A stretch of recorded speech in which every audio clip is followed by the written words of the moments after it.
Assalamualaikum viewers. Today we are going to start the Express Tribune opinion, namely Israel-Palestine conflict and the complex web of recent actions. Israel फ़लस्तीन का जो conflict चल रहा है और ये जो एक वेब बन गया है, एक जाल सा बन गया है, कॉम्प्लेक्स किस्म का रिसेंट एक्शंस जो हो रहे हैं इसराइल की तरफ से भी और हमास की तरफ से भी, उसी हवाले से इस रिसेंट कॉन्फ्लिक्ट के हवाले से इसको लिखा गया है। तो हम इसको स्टार्ट करने से पहले जो है इसके कुछ डिफिकल्ट टर्म्स जो है उसको समझ लेते हैं। जी, तो सबसे पहला वर्ड यहाँ पर हमारे पास है होलिस्टिक का। होलिस्टिक का मतलब होता है अपने आप में मुकम्मल, यानी कि सेपरेट पार्ट्स जिसके ना हो, ठीक है, बल्कि उसको पूरी एंटायरिटी के साथ लिया जा रहा हो, एज अ होल देखा जा रहा हो, तो उसे होलिस्टिक कहते हैं। फकेट आता है नेक्स्ट वर्ड हमारे पास। फकेट जो है ये आउटवर्ड अपीयरेंस को कहते हैं, ठीक है, और मेटामॉर्फिकल अगर मेटाफोरिकल सेंस में अगर इसको हम देखें तो एक सुपरफिशियल सी अपीयरेंस होती है, यानी कि जो है वो इल्यूजन, ठीक है, खाम ख्याली किसी चीज की, उसको हम फकेट कहते हैं। नेक्स्ट हमारे पास आता है कटिंग एज। कटिंग एज क्या होता है? बेसिकली ये एक इनोवेटिव टेक्नोलॉजी होती है, प्रैक्टिसेस होती हैं, यानी पर्टिकुलर फील्ड के बारे में जो नॉलेज होता है ना, स्पेसिफिक, उसको हम कटिंग एज का नाम देते हैं। उसके अलावा आगे आपके पास आ रहा है पर्ज, ठीक है। पर्ज इस कॉन्टेक्स्ट में इस्तेमाल होगा, ये रेफर कर रहा है एक सिस्टमैटिक एलिमिनेशन को, ठीक है, यानी कि खात्मे को, जो एक खसूसी तरीके से तरतीब के साथ आहिस्ता आहिस्ता वायलेंट जरिए जराओं के जरिए, ठीक है, यानी कि तशद्दुद के जरिए से किसी एक ग्रुप का, स्पेसिफिक पर्टिकुलर ग्रुप का खात्मा कर दिया जाए, तो उसको हम पर्ज कहते हैं। नेक्स्ट हमारे पास आता है रेटरिक। रेटरिक कहते हैं बयानिए को, ठीक है, वो जो लैंग्वेज के जरिए से किसी को परस्यू करने के लिए, कायल करने के लिए या दूसरे लोगों को इन्फ्लुएंस करने के लिए इस्तेमाल होता है, तो उसे रेटरिक कहते हैं। नेक्स्ट हमारे पास आता है नॉर्मलाइजेशन। नॉर्मलाइजेशन आपको पता ही है कि यानी कि दो ग्रुप्स के दरमियान, दो पार्टीज के दरमियान कोई कॉन्फ्लिक्ट हुआ हुआ है, तो उनकी सिचुएशन को दोबारा से ठीक करना हो, बेहतरी की तरफ लेकर जाना हो, तो उसे नॉर्मलाइजेशन का प्रोसेस कहते हैं। नेक्स्ट हमारे पास आता है रॉक स्टेट। एक रॉक स्टेट से मुराद ऐसा होता है कि उसको कंसिडर किया जाए आउटसाइड, यानी कि इंटरनेशनल एरेना से, इंटरनेशनल नॉर्म से उसको बाहर निकाल दिया जाए, उसके ऊपर किसी किस्म की कोई जो है वो रोकथाम ना रखी जाए और वो इस तरह ही बिहेव करे जैसे वो इंटरनेशनल नॉर्म से बाहर है, तो उसको रॉक स्टेट का तस्वुर कहा जाता है। नेक्स्ट हमारे पास आता है टिपिंग पॉइंट। टिपिंग पॉइंट होता है एक सीरीज, ठीक है, स्मॉल चेंजेस, जो छोटी छोटी स्मॉल चेंजेस चलती हुई आ रही होती हैं, और उन छोटी छोटी चेंजेस की वजह से जो पूरा का पूरा सिचुएशन है वो शिफ्ट हो जाए, तो उसे हम टिपिंग पॉइंट कहते हैं। आगे यूएनजी है जो कि यूनाइटेड नेशन की जनरल असेंबली के बारे में यहाँ पर बता रहे हैं। आगे आपके पास नेक्स्ट आता है टू नेशन सॉल्यूशन, ठीक है। टू नेशन सॉल्यूशन इसराइल फलस्तीन कॉन्फ्लिक्ट के बारे में है कि इसराइल और फलस्तीन को जो है दो इंडिपेंडेंट स्टेट्स और सेपरेट और इंडिपेंडेंट स्टेट्स में तब्दील कर दिया जाए, ठीक है, बांट दिया जाए। उसके बाद हमारे पास आता है ultra right wing. Ultra right wing basically conservative group को कहा जा रहा है। कंजर्वेटिव यानी कि तंग नजर किस्म का ग्रुप, जो कि अपनी आइडियोलॉजी से हटकर दूसरों की आइडियोलॉजी या नजरिए को सुनने के लिए तैयार नहीं है, ठीक है। वनामियस होता है जहरीला, ठीक है। जहरीला कोई रेटरिक भी हो सकता है, जहरीले एक्शन भी हो सकते हैं जो कि दूसरों को हार्म पहुंचाने के लिए होते हैं। नेक्स्ट हमारे पास आता है बेट्रायल हाइपोथेसिस। बेट्रायल हाइपोथेसिस से मुराद ये है कि जो धोखे वाली एक किस्म का आप मफरूजा कह सकते हैं। हाइपोथेसिस मफरूजे को कहते हैं, यानी कि कोई अटैक किया गया है, जैसे कि इस कॉन्टेक्स्ट में अगर देखेंगे हम, तो हमास का जो अटैक है वो एक धोखे वाला मफरूजा है कि वो फलस्तीनियंस के लिए ऐसा कर रहा है बेसिकली। अब वो बहुत सारे फलस्तीनियंस जो हैं वो इसके साथ नहीं भी हैं, तो बेसिकली ये जो हो गया ये एक धोखे वाला मफरूजा कहलाएगा। प्रियम्बल आएगा। प्रियम्बल किसी भी कॉन्स्टिट्यूशन है, कोई आइन है, या कोई भी जो चीज लिखी गई है उसके ऊपर जो छोटी सी फॉर्म में इंट्रोडक्टरी स्टेटमेंट्स लिख दी जाती हैं, एक छोटा सा कॉन्टेक्स्ट बता दिया जाता है, उसको हम प्रियम्बल कहते हैं। नेक्स्ट हमारे पास आता है डी एस्केलेशन, ठीक है। डी एस्केलेशन एक ऐसे प्रोसेस को कहते हैं जो रिड्यूस करता है लेवल ऑफ कॉन्फ्लिक्ट को, ठीक है। कोई भी टेंशन बनी हुई है, कोई कॉन्फ्लिक्ट हो रहा है, कोई वायलेंस हो रहा है, तो उसकी वो जो उसके लेवल को जो रिड्यूस करता है उसको हम डी एस्केलेट करना कहते हैं। स्ट्रेटेजिक मैन्यूवरिंग आता है। स्ट्रेटेजिक मैन्यूवरिंग कहते हैं बेसिकली किसी गोल्स को अचीव करने के लिए जो टैक्टिक्स इस्तेमाल किए जाते हैं, जो तरीकेकार इस्तेमाल किया जाता है, स्ट्रेटेजी इस्तेमाल की जाती है, उसे हम स्ट्रेटेजिक मैन्यूवरिंग का नाम देते हैं। तो ये थे इसके डिफिकल्ट टर्म्स, तो हमें ये समझ में आ गए हैं। अब हम इसको स्टार्ट करते हैं। फलस्तीन lacks a holistic representation of western standards. फलस्तीनियन जो है वो लैक है उसमें होलिस्टिक रिप्रेजेंटेशन वेस्टर्न स्टैंडर्ड्स के अकॉर्डिंग देखें, ठीक है। Hamas' recent action against Israel has demolished the facade of its cutting edge intelligence and security, though it has made Palestinians even more vulnerable by providing the Western world a 9/11 type excuse to settle the final level of the purge. ठीक है, Hamas का जो recent अगर हम action देखें जो Israel के against उन्होंने किया, तो ये एक फकेड को, इस खाम ख्याली को भी डिमोलिश कर देता है कि जो उसकी इंटेलिजेंस है या सिक्योरिटी के हवाले से उसने कटिंग एज जो इनोवेटिव लिए हैं, ठीक है? तो वो फ़लस्तीनियन को इस चीज़ ने, हमास के इस एक्शन ने जो है फ़लस्तीनियन को बहुत मज़ीद जो है वो वल्नरेबल बना दिया है, कमज़ोर बना दिया है, क्योंकि उसने उसने एक चीज़ प्रोवाइड कर दी है वेस्टर्न वर्ल्ड को, एक 9/11 टाइप का एक एक्सक्यूज़ प्रोवाइड कर दिया है, ठीक है? जो कि लेवल ऑफ पर्च की तरफ, फाइनल लेवल ऑफ पर्च की तरफ, तबाही की तरफ जो है वो फ़लस्तीन को ले गया है। Palestinians are on their own with no internal or external support. फ़लस्तीनियन तो इंटरनल या एक्सटर्नल सपोर्ट उनको कोई हासिल नहीं है, वो तो बेयारो मददगार हैं। Hamas itself does not represent most of the Palestinian population. Hamas क्योंकि खुद भी जो है वो उसमें फ़लस्तीनियन की पॉपुलेशन बहुत ज़्यादा शामिल नहीं है, उसको रिप्रेजेंट नहीं करता। Thus their action cannot determine the will of Palestinians, तो इसलिए उसके जो एक्शन है, यानी कि हमास के जो एक्शन है वो डिटरमाइन भी नहीं करेंगे फ़लस्तीनियंस को।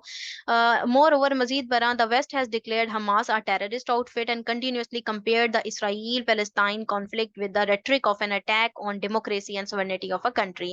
मजीद बना जो है वेस्ट जो है वो हमास को टेररिस्ट आउटफिट पहने हुए एक टेररिस्ट करार दे रहा है, और जो मुसलसल वो कंपेयर कर रहा है इसराइल फ़लस्तीन कॉन्फ्लिक्ट को, एक बयानिया देते हुए कहता है कि ये जमहूरियत और जो कंट्री है उसके इक़्तिदार पर जो है वो अटैक है।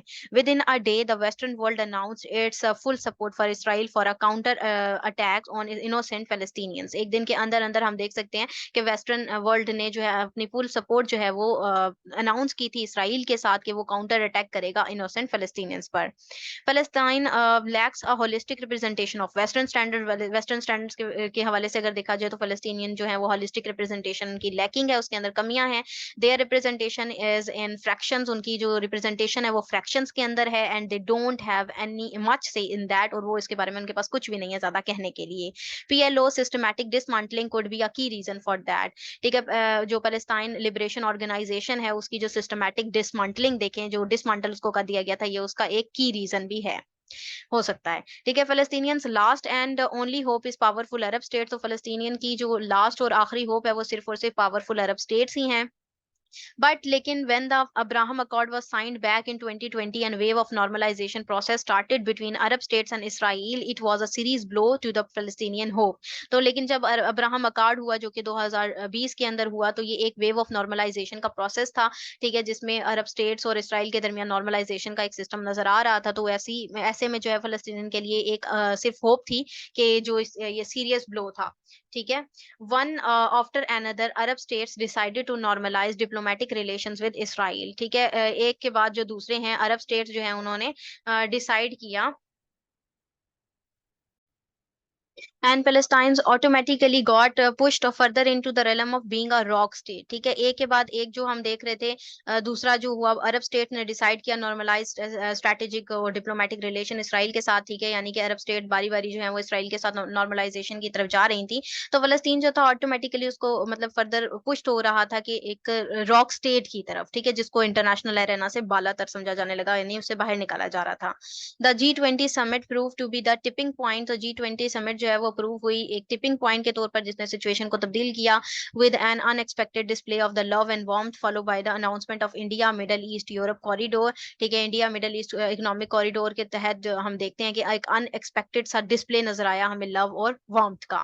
Although just an announcement, it provided Netanyahu another opportunity of showing a new map at the UNGA। और अगरचे हम देख सकते हैं जो अनाउंसमेंट थी उसके बाद अगर देखें तो नेतन्याहू को एक दूसरी अपॉर्चुनिटी मिली कि वो नया मैप जो है वो शो करे यूएन की जनरल असेंबली पे के सामने, ठीक है, pointing with a red marker, point करे उसे रेड मार्कर के साथ, that there will be no Palestine in future, जहां पर वो कह रहे थे कि मतलब बताया उन्होंने कि फ्यूचर में किसी किस्म का फलस्तीन नहीं होगा।